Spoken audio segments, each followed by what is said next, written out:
Alright, we live with my guy Joe Jeff. Yeah. What's going on? What's the deal? This is What's up? For the Homies episode, I want to say 4 of the second season. Live and direct in the flesh. It feels good. Man. You know, it was good. Pleasure, man, to be here in the flesh, not the digital stuff. But, right, exactly. But at the same time, it helps to get stuff done when you ain't a person, so you gotta respect it. You know what I mean? You do. Yeah. Respect it. Zoom calls, they serve their purpose. But right. I'm not gonna lie, this joint feels really cool to be here. Absolutely. With the guest. Absolutely. And, yeah. When I knew that I was coming back to Philly for a little bit, I was like, maybe I can just figure out some. And it's a great way to just like get the homies in and just rap with you. Like that's really what I'm yeah, man. So yeah, cool. we all been so disconnected and like not even pandemic related, but just like life. You know what I'm saying? Everybody, as we get older, different pathways and all that stuff. So like you said, to sit down with the homies and chop it up. Yeah. It's a good joint. You know what I mean? And I'm definitely noticing that, especially the past 7 years, I probably spent 3 of them, 4 of them somewhere else. Yeah. So like coming back and like kind of feeling the energy between people where it's like it's not the same, a little not the same, but like and then also creating new friendships, which has been very interesting. What's happening with you? Yeah. So we went to the same middle school together, and this is definitely anyone from Masterman. I think Masterman might be my highest viewer rate. So shout out Court to Market right there. Who's watching this, John? You already know. We was in middle school together, and so I always remember you as kind of being like the low key boy, like laugh a lot, chill. And one big thing I remember, like you and Jamel, was actually like brother. That was the bro. Brother, real talk, and I would say so as well, because coming to Masterman, that was like first time going to school outside of my neighborhood, so like even that thought of it was like culture shock, you know what I'm saying? So then to come in, whole new set of people, like I'm on SEPTA to school now, you know what I'm saying, early in the morning, but like to get in like with the our peers and stuff that was in there at the same time, it was definitely like a good group. Always lasts for sure. And especially if you're gonna bring up Jamel, that might be one of the funniest dudes I know on the planet. So man.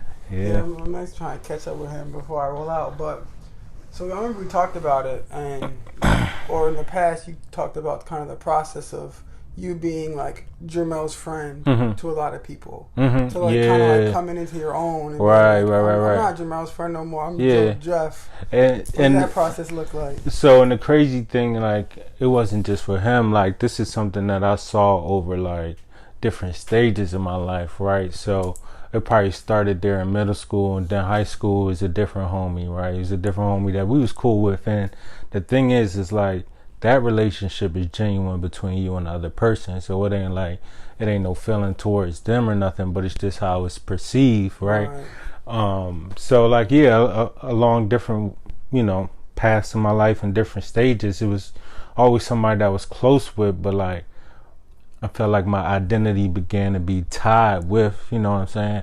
Somebody see me by myself, oh, where's so-and-so? Or like, you know what I'm saying? So that's something I was, I caught wind of, and it was like, you know what I'm saying? So starting to like process that, and then, realizing how much that I think, at least in my experience, like sometimes we get friend groups and whatnot, and like, you know what I'm saying? We attach, we might click up and stuff, but like, being sure that, you being true to yourself, you forming your own identity, your own opinion, all that type of stuff is like, and sometimes, you just play the background.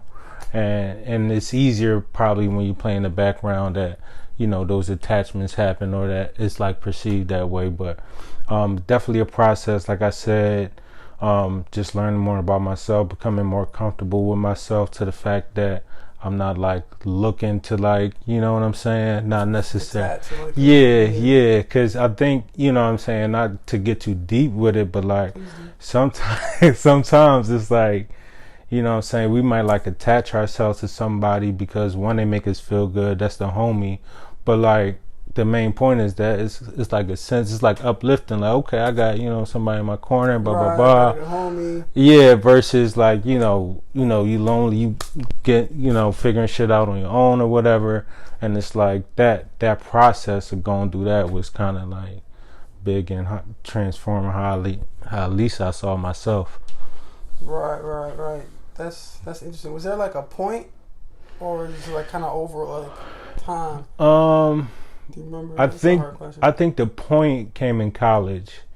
I think in college, probably like second, third year, where it's like just naturally like I'm coming into myself more.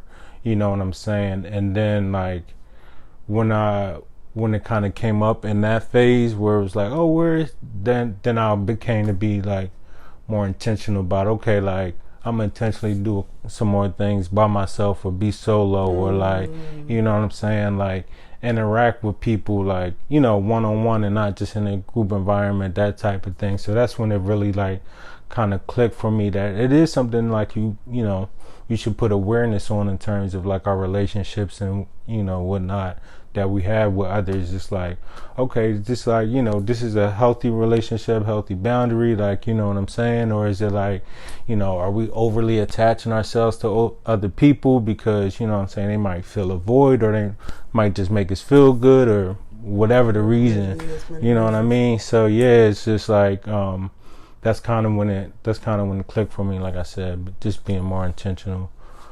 Cool. All right, so this is like maybe a personal question. It might be too deep to No, let's get it. Let's get it. Yeah. Do you remember getting picked on as a youngin or no? I mean, yeah. I mean, I guess probably as much as anybody else, or maybe that's how we say it. But like being young, you know what I'm saying, being overweight, like it's jokes and stuff, being this dark, like now it's beautiful, you know what I'm saying, but before then, that's back when it was like African booty scratcher this and all that. Yeah, for sure. But I wouldn't say I was picked on in terms of like you said, nobody was immune to jokes, especially around kids. It was probably more of like how I took it and how I internalized it, you know what I'm saying, and what that did for like my self-image and whatnot.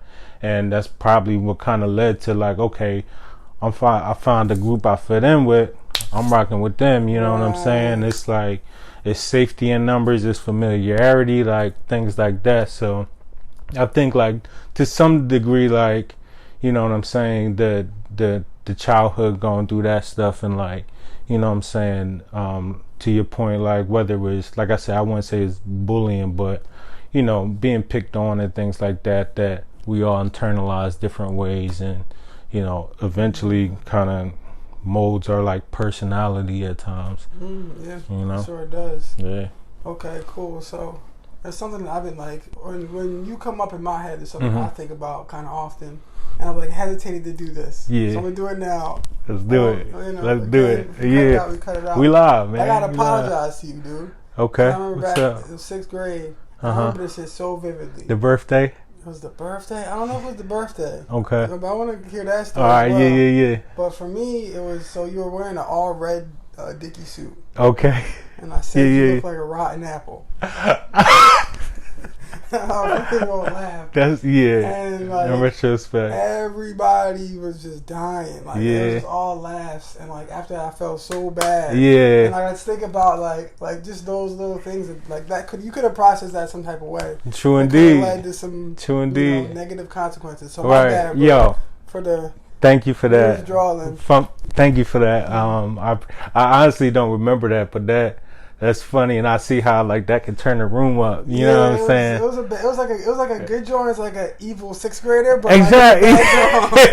Like, yeah, for sure. But yeah, I appreciate that even like all these years later, because like you said, and this I have an instance of like when I was in middle school, and everybody was getting on this one guy, and like I'm like, the same way I was in Masterman, to some extent I was in middle school, just kind of laid back, whatever, but everybody's getting on this one, and you know what I'm saying, and I come out my mouth and say something crazy that I would never say, right, and I like, and to this day I still think about that. I'm like, yo, like, what was you on, like, you know what I'm saying, like, so it is interesting, especially like I guess if you want to look at it like, younger age, we all trying to find ourselves, everybody wants to be, if not popular, at least seen, heard, you know what I'm saying? So back then, I guess it was like whatever, you know what I'm saying? Right. But true indeed, man, true indeed. Oh, so the birthday, the birthday thing, this had to be like 6th, 7th grade.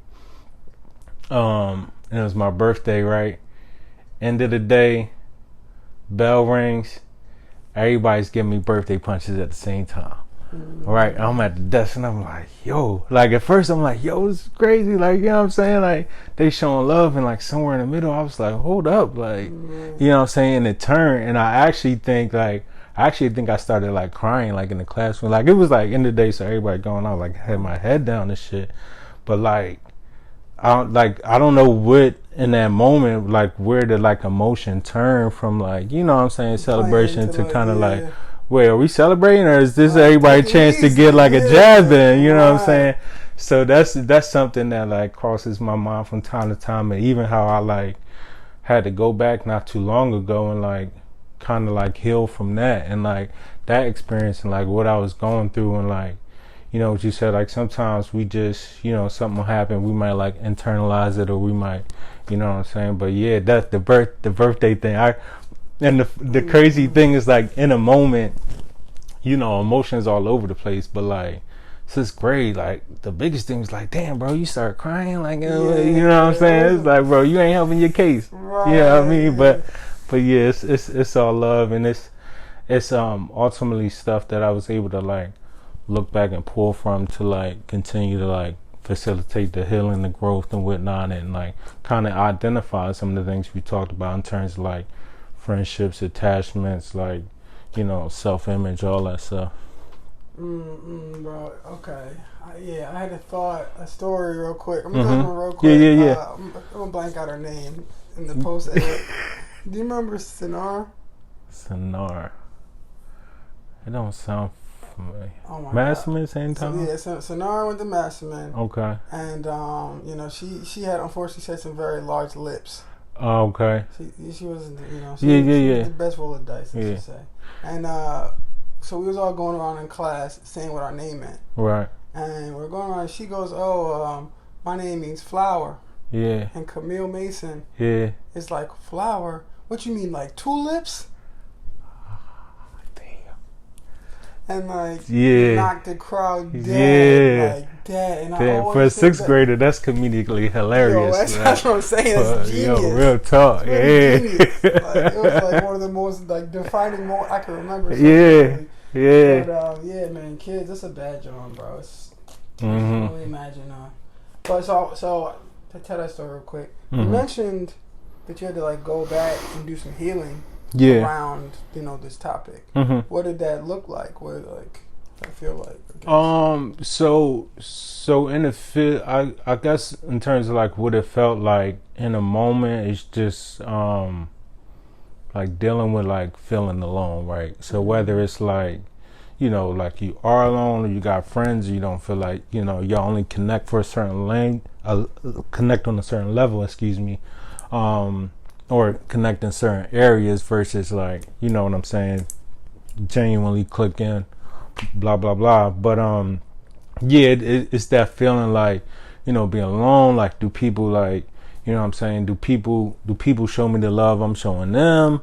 You know what I'm saying? Different kind of, that you go back and check and kind of like assess your relationships and assess yourself at like different times of life, and like, what I may have been struggling with at the time, and like, you know what I'm saying, how that kind of like molded my, demeanor and all that type of stuff. So, going back, like sorting through that stuff and kind of understanding that like this, is layered. Like one, like we've been saying, we kids at that point, right? So we're not really, being accountable for the things we say and do. Is kind of just flying off the cuff.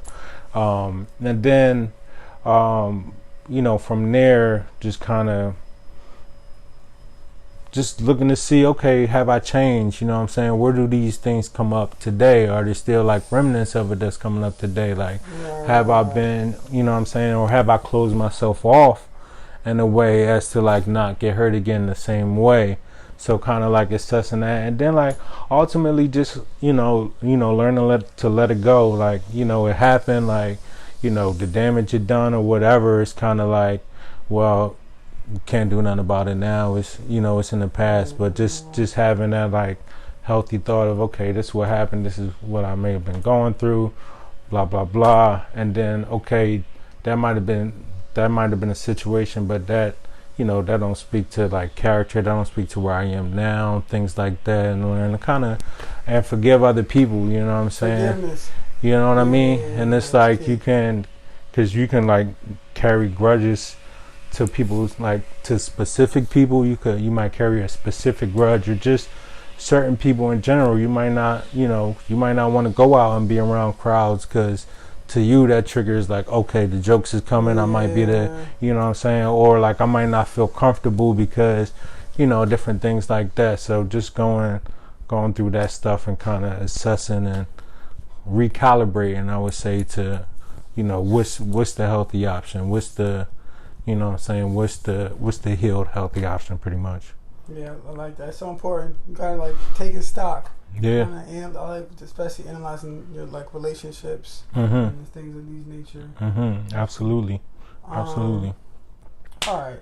That's so before, and so, I don't want to throw you off, but no, if you could like speak more to your experience from that time, because I do like the dynamic where like you got different personalities, right? Like we had our pair groups, like some more outspoken, some more, myself more reserved, whatever. Like how was like your experience during that time? Was it anything that you can look back and say, outside of the jokes or whatever, that like it's like, wow, this like really affected me. How like I didn't understand how it affected me. I didn't understand like how it's affecting others, things like that. That's a good question. So you mean just like me as like a sixth grader in general, not as like looking at right. Okay. Yeah. That's a good question. Well, definitely a couple jokes that stood out for me. Yeah. But I think one big thing is I kind of got chosen by the most quote unquote popular girl. Yeah. And it changed like everything. Yeah. Like it's funny, no one really knows. Like in 5th grade, Mm-hmm. I was like a weirdo. Mm. Like, I was with Andre Popov and Jerome Garman. Yeah. And we seen who could hold each other's breath. Hold our breath the longest in the back of the class. Like, I was just weird ball over there. Yeah. And in 6th grade, Ariel JP decides that she likes me. Yeah. And literally that day, my whole life changed, bro. Just stopped going to the up. top. Yeah. And my 8th grader started coming up like, you go out with Ariel JP? And I was like, I guess. Yeah. So like that gave me like a boost in like other kids, whatever. Like, right. Noticing me and like giving me energy, but also like gassed me up in general. So I just thought I was like hot shit, like, yeah. like you know what I mean? Just because some little girl like me, type shit. And that's the big thing. I never really like I thought about it, but I never really unpacked what that looked like. But I definitely like that got me away from myself. Yeah. In a way. I mean, but we were all, I felt like that's what also like school in our society does. It's like we're not really looking inside. Like I remember in 5th or 6th grade, my ringtone was I Got Hoes by Ludacris and Nate Dogg. Right, like, 5th grade. You know what I'm saying? Come on. Like, it's seeping in, bro. Like, you know what I'm saying? All these external, like... So, I just think more like just how influenced I was or we were by what other people was doing, what our culture was talking about, and how I don't know if that's a good answer. That's the first thing. No, that's I like where you went with that one. Yeah, but there's also like remember Imani? Yeah, she got me the fuck out of here a couple times, and that shit damaged my soul, bro.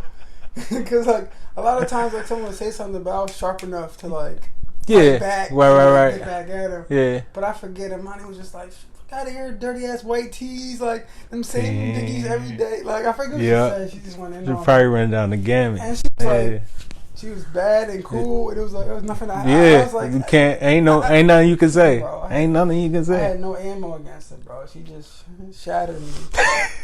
And she called my braids Medusa. Like she was just going in. Damn, bro. But yeah, I got healed from that. We got to process through that. Right. Oh, that's a good start. The drums, man. Yeah. Drummer. Yes, sir. Go down. Tell me Appreciate about your relationship with the drums throughout this life. So it started. My father was a drummer, right? So you know how that go, like out the womb, like it's drums in the house all the time. Just yeah, you know what I'm saying. So just watching him play. Him and his he played like in church. He played with different groups and whatnot. So, but they were actually like rehearsing our basement. So it was dope. Like they would get down, and I would try to sneak down there and sit on. And actually, it's funny because my older brother, like we all at some point like played the drums. So he started. I picked it up as well, and it was just like a we was doing that young, lessons here and there, like settlement and stuff like that. Oh yeah, settlement. You know what I'm saying? Then we started like I started playing at like my grandmom's church out in West Philly. Just like, you know what I'm saying, they, them being gracious enough to let us get up there. It was like me, my brother, and like my cousins, like we were all like taking turns and stuff like that. So doing that, like I said, just years of lessons, drill team stuff, playing in church for the most part. And then by the time I got to high school, I was still playing, but like even like from like middle school, I picked up the trumpet, so I was doing that mostly like elementary through middle, you know what I'm saying, high school, and that was predominantly in high school, going to Gamp. And this was kind of sour for me going to Gamp. One leaving Masterman where it's like another culture shock, like, yo, I just made a circle, like we clicking, like we hooping, we riding the train past our stop, all this stuff, and then it's like most of the people staying there, and I'm like, I'm on my way out. So that was culture shock. But two, just like the level of the musicianship where it's like the drummers there is like whole different world. You know what I'm saying? So I'm just like, naturally learn, know a little bit like, technical, but like that's like straight technical, like more reps, more, you know what I'm saying? So it was like by the time I got to Gamp, I was like a trumpet player for the most part, played drums in marching band and stuff like that, but wasn't on it like that. So excuse me. So that was part of the journey. And then just staying active, you know what I'm saying, keep working, trying to get better, playing with different people here and there. And to today, I'm in a band with my homies, Out the Basement. This is a plug. Out the Basement, actually OTB215.com. Couple of my good close brothers. We got a group, so we working and trying to hit some shows and whatnot, getting the album together, all that good stuff. So it's still alive. Yeah, first one. So yeah, trying to make it work. You know what I mean? Keep on going, man. Yeah. Yeah, I caught a couple of YouTube videos. Yeah, the boy got some bars. Yo, I'm telling you. Shout out to my brother Ant, one of my favorite rappers. And what I appreciate, like with his skill level, is that I can kind of like fall back and like kind of play like in between him, where it's like he's kind of like cause sometimes he'll get in the flow and like his cadence, I'll be like, well, his cadence like the drum line, I'm gonna just kind of like weave around him, like giving some accents here and there, but like the chemistry where it's like, you know what I'm saying, it's something. Chemistry is the most important part. I mean, not that I know, but that's what it feels like. And so y'all just doing shows, putting some music together. Cool, man. Cool. Well, yeah, go check them out. We got all the types of things we could talk about, Joe. We might as well bring up the network, yo. So I think it's interesting how like our trajectory was, I guess. I think it's really cool to speak on as well. We was like cool in you got it. It was cool in middle school. I like super close friends, but we same group. Right. And then you went to Gamp, went to Central. And then when I was managing the Ill Fated, like somehow the fates would have it is my drummer always needed some sort of hi-hat right. and once I was like, oh yo, my man Joe Jeff got jump, hit you up, boom boom boom. Yeah. So I feel like we was like we would pull up on the side of the highway, throw the equipment in the car. He'll appreciate you, keep it moving. Exactly. Yeah. And then it came real full circle was when you actually DM me a couple times because I'd be out here saying some somewhere between some wild stuff and some thoughtful spiritual knowledge, whatever. You know what I'm saying? Yeah. Saying what comes in my heart or what I'm learning at that time. And Joe Jeff always kind of hit me in the DMs every now and again. Was like, yo, bro, I see what you're doing. I appreciate that. I'm reading your shit. For sure. Yeah. And I'm like, word, I appreciate that stuff. You know what I mean? It's cool that someone else is on that wave to whatever extent they are. Right. And then I started working with this network, which is pretty much we're trying to get spiritual people together to have conversations that are hard to have, pretty much. Yeah. They be vulnerable, which is why I feel so comfortable talking with you. Absolutely. So you are pretty much a very integral part of the Sacred Inclusion Network. Thank you, and thank y'all for having me. It's when I found out, seeing, like you said, it started with Instagram posts and whatnot, and just you sharing your journey and whatnot, and that stood out to me because I was going through my own journey, but looking around me, whether it's social media or people in real life, not many people's really touching on you know what I'm saying, what they going through. We all talk, we talk about current events or whatever, but not the real stuff that we all know we going through, you know what I'm saying. So for you to you know what I'm saying, for you to get out there and you know what I'm saying, start posting that publicly, I think you would see that you have people like myself, maybe some others that was reaching out yo, you want it, blah blah blah, you know what I'm saying. So and then the network came along and that was just this is it.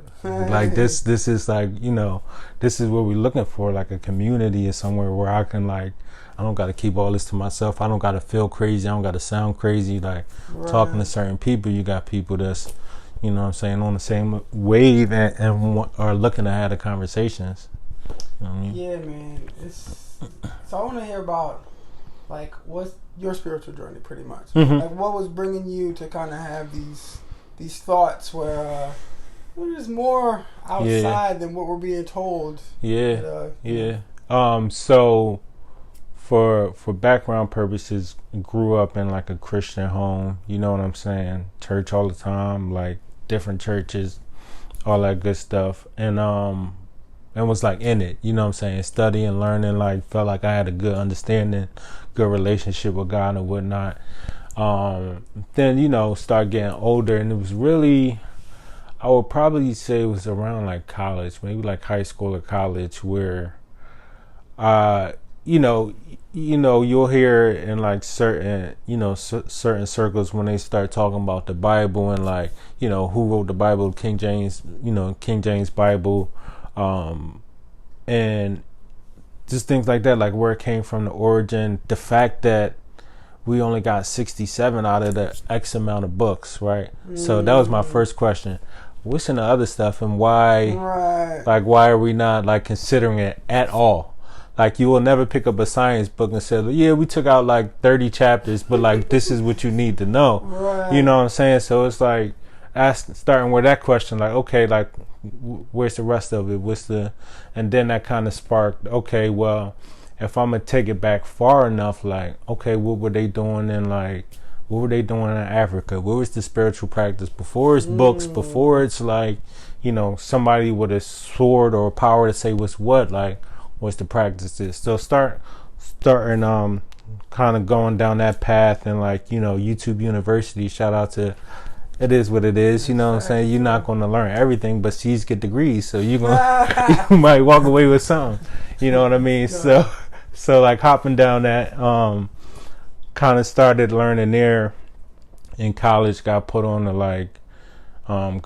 yoga, which led me to start studying chakras and stuff like that.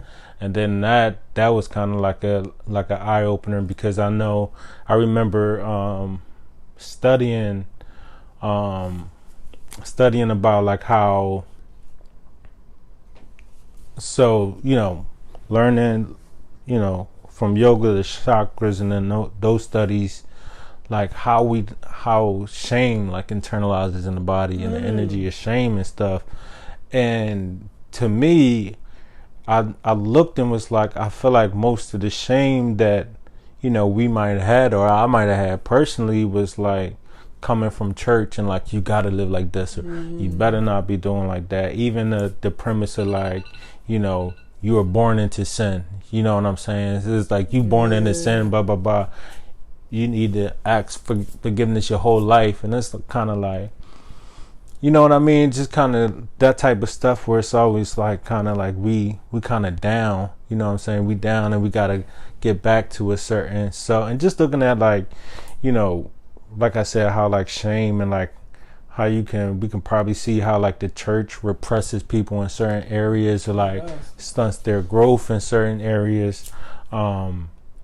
So that's kind of where like that was kind of my path. And then I just just pull from other like spiritual practices, read some things here. Tao Chi Ching, that was one of my favorite. Like, I read those verses when I was living in Houston, and it was just like, it's funny because it was, and this is like how I feel about like, spirituality and religions, is like generally it's all like it's a lot of overlap between them, right? It's a lot of overlap. It might just be said a different way. It might just be from a different region. It might be some customs here and there that's just different per, you know what I'm saying? So reading those like verses and stuff, and like seeing how it was relating to like themes I had already learned in the Bible and whatnot, and things like that, to kind of like tie it together. So just kind of like, since then, just been trying to pick up like whatever I can from, different groups and stuff, eat the meat, spit out the bones, whatever I don't think is, what I'm saying? So, and it's still going, you know what I'm saying? It's still going. Exactly. Still got the appetite to kind of learn what's out there and whatnot. So, right. You made me think when you're talking about how, like, getting things from each place or whatever. One of my favorite quotes is Edgar Casey. Okay. He's like prophet, spiritual teacher, and he says, each religion is a pearl on the necklace of divinity. And, yeah.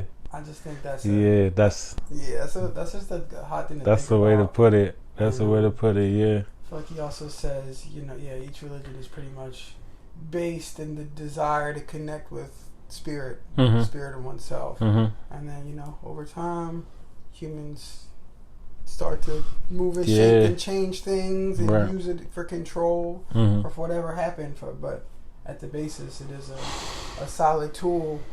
It's just these days with all the distractions, it's a lot harder to really connect. And you don't need religion. Just like That's I do respect. Even in all my like everything I'm learning and have learned, I respect the discipline that comes with religion, the discipline, the community, things like that.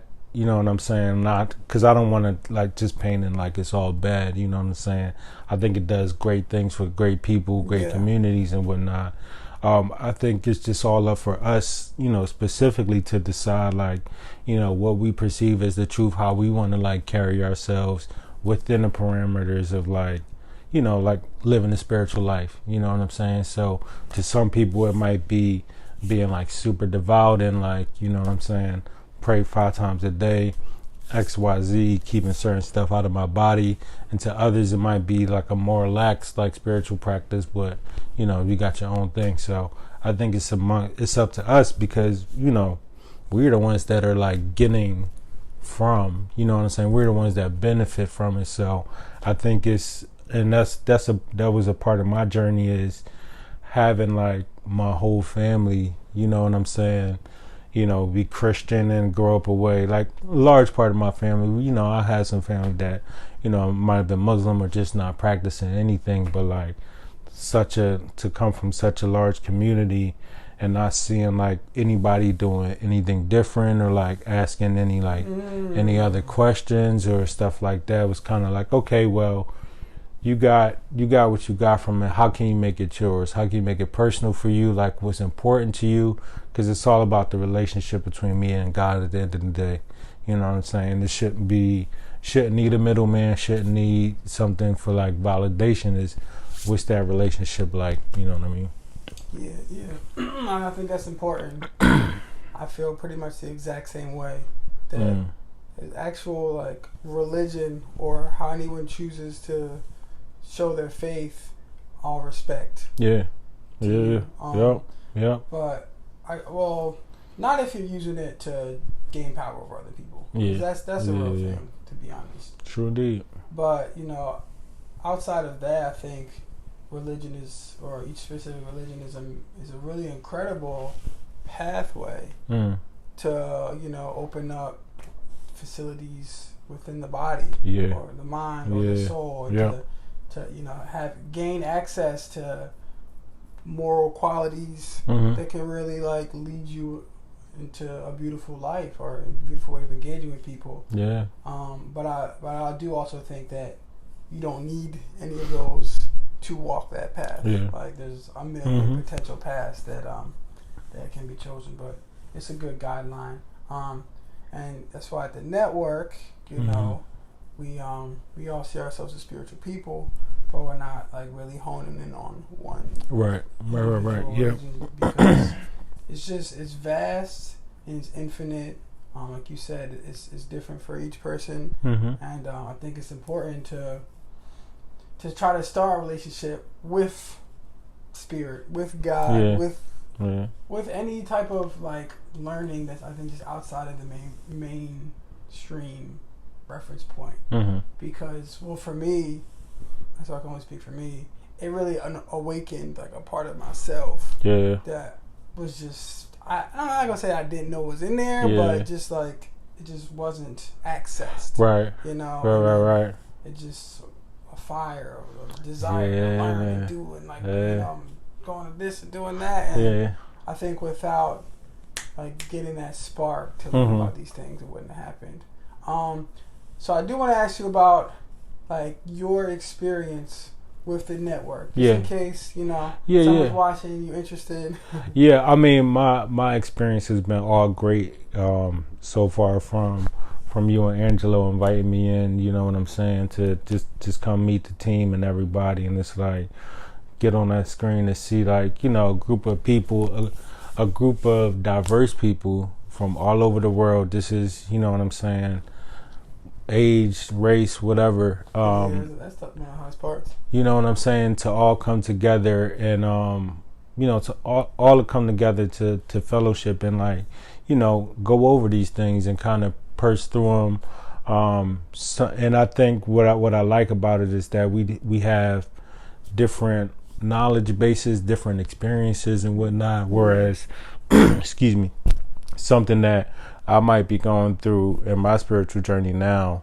somebody went through 20 years ago, 30 years ago, or somebody might have read, X, Y, Z, and that may have been able to hone their perspective or give them another perspective. And it's like being exposed to that, whereas though, if I did a group in my own community, like on my, what I'm saying, it's probably going to be people that look like me, had similar experience, not too much variance. So what I like is that you just get, from pure experience to like, what's the word I'm looking for? Like educational level, like, what I'm saying? Variety. Exactly. Yeah. So I think that, and we have a good time. We get on there, we have a good time, you know what I'm saying? A lot of bright personalities, you know what I'm saying? So I really enjoy it. And I'll tell a story. At the first call we got on, we were doing an exercise, and you were I think you were being used as the example to kind of go over some things like with like past relationships and whatnot, and like we when we were going through that, it had like touched me in a way because it was something I went through, like, you know, spiritually, with like the passing of my father and things like that, and like manhood and all this other stuff. So I'm like, at this point, like I'm crying, like, and I'm like, damn, first Zoom call, like, wow. I'm in this joint, like, yeah, first off the rip, and that's I knew, I was like, this is like, because I was like, I didn't know I could be so moved on a Zoom meeting. Right. You know what I'm saying? And like really honestly like feel the connection and feel like the work that was being done in that time. So to me, after that, I was like, yeah, just sign me up, like, you know what I'm saying? So that was really, yeah, that was probably the realest one, to be honest. Like, I was crying too, like, you know, never expected to be crying on a Zoom call. Right. It's crazy, but even that in itself, and like earlier, so to kind of like tie a couple of things together, like we talking about the birthday story where I'm like in 6th grade and I'm like, you know, crying because, you know what I'm saying, I felt I might be bullied or something, versus like getting older and maturing with my emotions where, like, you know what I'm saying, I cried tears of joy now. You know, it's times where I've cried tears of joy where it's like, yo, I've never, like, you know what I'm saying, like being so grateful for something or to be in a certain moment that it like moves you that much.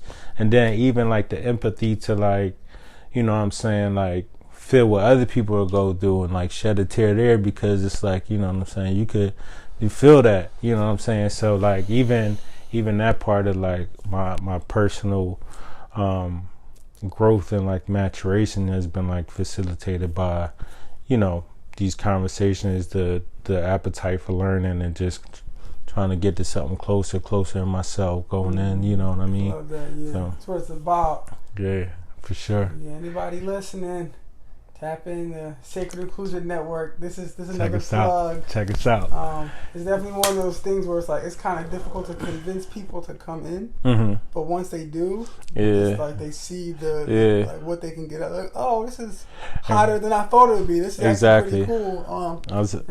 Especially if you feel like you're on a spiritual journey and maybe you're trying to do a lot of work within yourself, and maybe you reached a wall or whatnot. This is like a great place, like Joe just said, to like really work through all that. And just, I think it's beautiful. I don't know.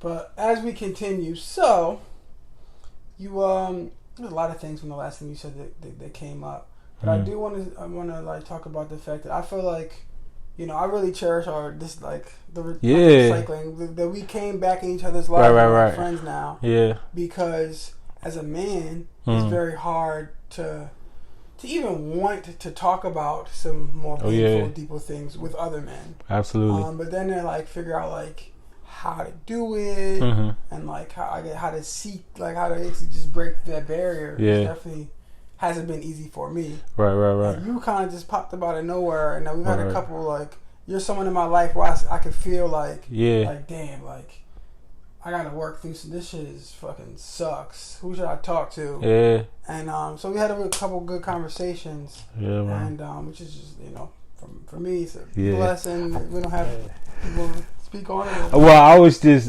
like, still to this day, like you spoke about, like how we, like, you know, different points of life we met up, but to come back like at this point where we are in our lives now, and like build a like deeper relationship than we had before. It's crazy to me. It's crazy. But to your point, it is like, you know what I'm saying? Like you said, as men and just as people in general, I don't think we gotta, like, you know, specify like the internal struggles. A lot of us, like, you know, our internal struggles, we keep them there. We keep them inside. We go out in the world, put our face on, do whatever we gotta do, excel, be successful, all this stuff, and don't really get to like work through certain things and work through, you know what I'm saying, or at least be open about certain things. So to your point, to be able to find like brotherhood and be able to be vulnerable and like sharpen each other, you know what I'm saying?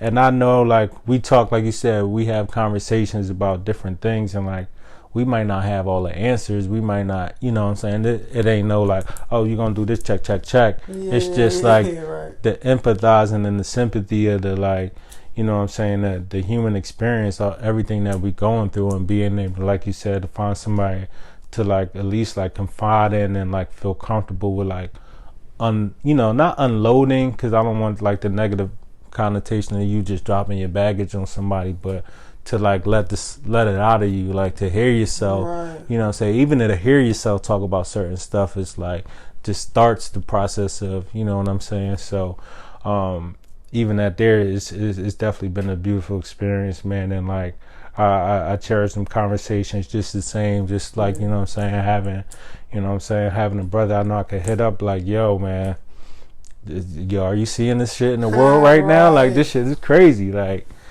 yeah. That's a real John. That's a real John. All right, I'm gonna call this audible real quick. Mm-hmm. Cut this out. Put that joint in storage. Let's see. That's all right? Yeah. Maybe not. Yeah, all right. Yeah, whatever. All right, let's get right back to it. So yeah, I want to take this opportunity to maybe tap in a little bit in that dimension. Okay. So we've both, I guess, semi-recently lost our fathers. Yeah. Which for me, one of the hardest experiences in my life. Yeah. If you mind, so speaking on your experience, so I lost my father senior in high school. Oh, that was yeah, before, right. So senior in high school, and like to cancer. He had like leukemia. So it was a battle. You know what I'm saying? You know, recess, came back, all that good stuff. Ended up like passing away a couple months before graduation, and it's like I was like looking back at it, and I think I kind of understood it in the time, but like more so looking back at it, it was at a time where it's like if I ever needed, you know what I'm saying, guidance and direction, like this is, you know, after high school, like it's kind of the real world. This is where it starts, exactly right? What you know what I'm saying? So and losing that figure at that time, and also not being able to experience the transition from seeing your parent as like an authority figure and like, you know, end all be all, versus growing up and like getting different lessons from them, and like I guess starting to see the more human in them and like things they went through, and being able to like have certain like conversations and things like that. So yeah, it was tough. It was tough at that time. I think like, you know, right after it happened, I just did, I think what a lot of us would do, and just try to like, all right, well, like, you know, life keep going. I'm gonna just try to put a face on and like deal with it to the best of my ability. You know what I'm saying? Try to step up where I can in the house, you know, for my family, for my mom, like all those type of things. Try to like just keep pressing forward.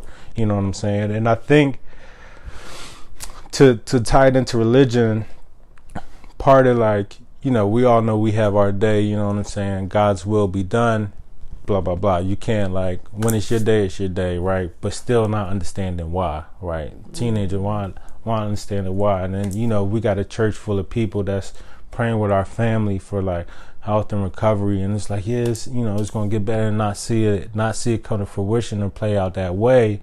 It's kind of like a hurt piece. It's question. It's like, well, I thought everything was good, you know, it wasn't nothing to worry about. So kind of dealing with that. And then, you know, just over the years, not realizing from, so, you know, going through college, still going, and like, oh, this is part of like my maturation as a person is too, like, I think what I missed out on with him passing when he did is how interacting with men and like masculine energy in the everyday world, right? You know what I'm saying? Whether it's like standing on your own too, like speaking up for yourself, defending yourself, your family, blah, blah, blah, whatever it might be, like not having that. So kind of feeling like not sheepish, but like sometimes not knowing like when to be assertive, not being assertive, not knowing when to be assertive, not knowing when to, you know what I'm saying? Not knowing when to be disciplined, not knowing when it's time to lead, things like that. Along my journey, I was seeing how I was missing out on that type of stuff, right? So I had a moment after college. You know, I worked in Philly for a little while, and then I was like, all right, I gotta get out of here for a little bit. I needed to, internally, I knew that I needed to like find myself and kind of, you know what I'm saying, get my own space, be away from, you know, everybody, be away from the noise to like, okay, this is me. This is me now. This is no influence from family, from friends, from job, whatever. I'm out here. It's me, and we going sink or swim. So during that experience, and that's when I did like, you know, a lot of the reading and like, you know, the work on the spiritual side and like just getting to know myself better, you know what I'm saying? Spending a lot of time with myself, like good, bad, ugly, everything in between. And I had a moment in Houston where it was like I was frustrated, right? So I'm out there at the time I'm working part-time for the airline, right? I'm driving Uber, got my own apartment, but you know, shit is tight, right? You know how it is, you know what I'm saying? I might hit the bill a week later. You might not get that from me, you know what I'm saying? And it was one point I just remember feeling so like frustrated and overwhelmed as to like why is it not clicking? Something's not clicking. Like I feel like I keep ending up in like a rut, or I can't just break through, and like I and I like broke down. I was like, in that moment, I realized it's because I could never turn and say like, Dad, how do I like, what do I need to do? You know what I'm saying? How do I, you know what I'm saying? How do I go about getting an apartment, getting a car, like all that stuff. Like I'm kind of doing on the fly, learning how to do on the fly and whatnot. And you know, certain areas, you know, like my pops was never a big car guy, so he wouldn't show me how to change the oil. You know what I'm saying? But like still, even not even having that option to be like, yo, I need help with this. Right. You know what I'm saying? I kind of having to go figure out or find somebody else. It was just like building up. And I realized it was because I didn't have that to, hey, like I need to seek wise counsel from my father. Like now I will say I was very blessed that I could recognize that in that time frame after I lost my father, that God had put like examples in my life here and there. You know what I'm saying? Like, you know, whether it's excuse me, the pastor of my church who was already like family, you know what I'm saying, him having an input. My homie, my best friend from high school, his pop was like just pulled me right in like I was his own son to this day, you know what I'm saying? So just, and then even like I think like, you know, if you look for this type of stuff, you'll find it. So even in the workplace, finding people that'll like, you know, take you under their wing, show you some things, you know what I'm saying?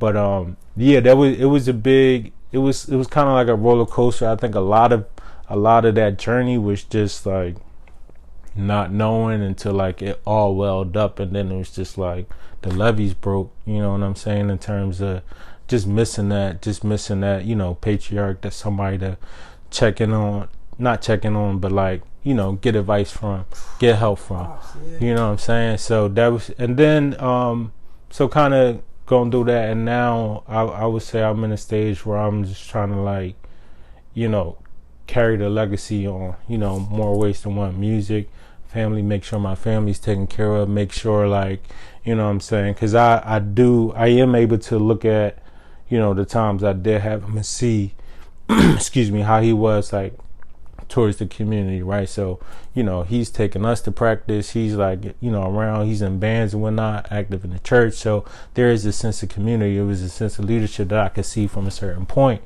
You know what I'm saying? So I'm just trying to continue all that and, you know, just continue to learn as I go. Man, thank you for sharing that. Yeah, man, absolutely. Yeah, absolutely. Oh, I will. I got my ear pierced. It's kind of homage. Shout out to my pop, because he always, when we was younger, he had an earring. Had the hoop for a little bit, and recently I was just like, I don't know, I think I want to, you know what I'm saying, switch it up. You know what I'm saying, switch it up, and like, yeah, exactly, yeah. And the resemblance is crazy. It's crazy. Like even seeing it myself, it's like. I recently saw a pic you posted. Yeah, it's definitely your pops in that joint. Yeah, like, it's crazy. It's crazy. Yeah, just like that, man. For sure. Just like that, man. Yeah. But yeah, I was gonna say is I feel that people don't get the chance to like hear other people talk about these difficult experiences in their lives from people that aren't like celebrities or like experts or some shit. And I really like enjoy straight up just this opportunity. So, So I'm gonna ask you one more question. Okay. You said that people don't really be having the opportunity to really like talk about what's going on at a deeper level. And that's one thing. On a side note, that's one thing that I really noticed coming back here. Right. Is that so when I'm down in South America, I realize that I live on a farm with some like pretty much geniuses. Yeah. It's called like. I think someone's calling you. Live with some geniuses. It's cool. Oh, they're calling me salty. Oh man, it's in the audio. That's so salty. I got a bang on her. For the homies. Get back to you. But okay, so down there, a lot of the conversations are, we're talking about like physics or like the types of herbs that are good for whatever issue. Yeah. And then came back, and a lot of conversations are like, man, it's getting crazy in Philly. Or what rappers doing this, or Will Smith smacked him. Yeah. It's all like external things. Yeah. Or I'm getting a lot more internal. And so like I've been trying to like seek more conversations where we get into the internal. Yeah. Even if it's whatever level. So I'm gonna ask you like what's going on with you, man? Like what you dealing with, good, bad, negative. Give a vision for the people at Joe Jeff. 31 or 30? I'm gonna be 31 tomorrow. Tomorrow, right? Tomorrow. Yo, break it down. Tomorrow, happy birthday, man. Thank you. Birthday Thank activities. You. So I would say for me, like internally is the constant like trying to grow, right? Trying to grow, trying to find my way, but like it's changing, right? Because you go to school, you get a job, and like we have this image of how you're supposed to live life, right? But I found out years ago that if I stay on that track, I'm not going to be fulfilled how I need to be fulfilled. I'm going to be accomplished. I might have some money in my pocket. I might, you know what I'm saying? But I'm not going to be accomplished. So what I'm going through now is trying to pivot into doing what's my passion, doing what's for community, our community, you know what I'm saying, my community. And like to your point, like people talking about everything external, whatever's going on, and it's like, yo, we not being real with ourselves, and we not being real with each other, and we're doing a disservice. We're doing ourselves a disservice because I know from talking to friends, just seeing people on a regular basis that like it's definitely something going on in the ethers. I'm not like the metaphysical boy, so I ain't gonna be able to break it down, but like it's days where it's just a cloud of anxiety over the city, or like just people feeling like doom or hopeless, or like crazy stuff going on, whatever. And it's like most of us will just keep walking around like, well, this is life, this is what I got, still got to be a working 9, blah blah blah, all this other stuff. So it's like, I think we are cheating ourselves by not talking about it, by not talking about it more, by not getting with each other and like, yo, let's find out what a plan. Let's like how can like we deal with this like looming sense of like, whether it's like confusion, helplessness, or you know what I'm saying, how can we like make some opportunities between us, you know what I'm saying, so we don't have to go outside, so we don't have to go outside of ourselves, our community, our passions to survive. You know what I'm saying? It's like, we can make it work. Yes. We can make it work. You know what I'm saying? So trying to find those things, trying to continue to mature. You know what I mean? And just, I think I'm in a stage now where I am walking more into leadership. So that's been like an interesting path. I think it's something that I always kind of like knew was in there, but was just kind of like, well, when it happens, it'll happen. You know what I'm saying? And it's funny because I'm thinking back to like before I left Philly in like 2017. I was talking to this girl, and you know the question, oh, what's your biggest fear, right? So at the time, at the time, my biggest fear was like having to lead my people and not being equipped. Right now, my people could mean my family, my immediate house, my family, a job, whatever. But just that fear, like, cause I could feel it. I could kind of feel a tug coming, where it's that I was like put in certain situations, and people would look to me for certain things, where it's kind of like, all right, they might trust my judgment, my discernment, something like that. So I kind of felt it, and I was wasn't ready for it yet. I wasn't ready to go there and be like, cause the way I seen it, I wasn't that sure of myself. So I'm like, oh, y'all want me to make decisions for, what I'm saying? Y'all want me to my grants? That's something that was on my mind years ago, but now, it coming to fruition where like, I've been in leadership positions in a workplace and like have had teams and things like that. And even like just naturally in like, the world around us, whether it's friend groups, whether it's like family, how kind of a shift happened where I am like, taking those steps and being intentional about, okay, well, all right, if I'm the team leader right now, okay, boom, I just gotta step into it and trying to refine that, trying to be, trying to stay connected with the people, because I think that's where it starts from. What I'm saying? Trying to stay connected, trying to continue to, be better myself so that I can be a better example. And like, because I feel, somebody's coming to you for leadership directly, indirectly, or whatever, like, you kind of gotta, they gotta be sure you got yourself together, to a certain extent, and like, what you're talking about, what you're doing, or why we coming to you, what I'm saying? So right now, that's where I am kind of like sharpening up and kind of trying to put my mind in a different place than, not just getting along, but being intentional about certain things, even being intentional about checking in on my people, talking, yo, what's up? What's going on? How you? Pull out, let's talk in person, let's do something, like, what I'm saying? Even like from that type of stuff, just different ways that, you can start to build a community or pull a community back closer together. You know what I mean? So, walking in the footsteps of your pops. Trying, man. Yeah. Trying, for sure. Joe Jeff. For sure. And my pleasure, man. My pleasure. You already know. You already know, man. If you got that on the screen, we good. Appreciate y'all. Holla at my guy Joe. Holla at me. For the homies. Yes, Season sir. 2. Episode 4. This was quite the pleasure. Holla at y'all. Yes, sir. When the time is right.